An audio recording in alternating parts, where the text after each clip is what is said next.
Perang di jalur Gaza dan ketegangan yang kian memanas antara Israel dan Iran mulai berdampak pada perekonomian negara Zionis. Banyak agensi atau perusahaan pemeringkat yang menurunkan kredit rating Israel.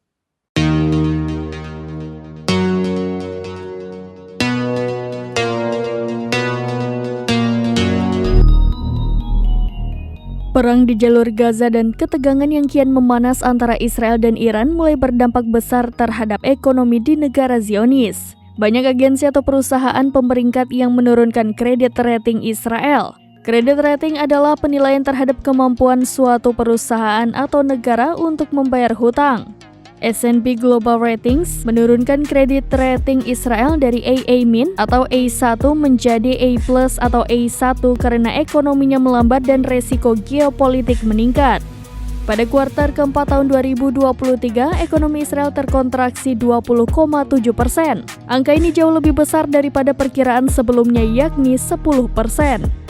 Utang Israel tahun lalu juga meningkat 43 miliar US dollar atau hampir 700 triliun rupiah.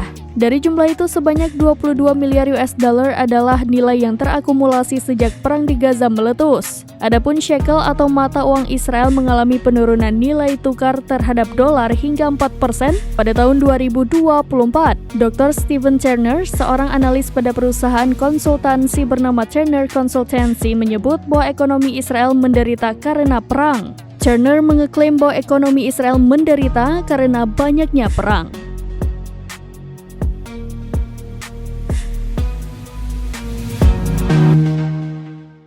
Demikian informasi terkini, Syederalon. Saksikan terus berita lainnya di kanal YouTube Serambi News, website dan Facebook serambinews.com.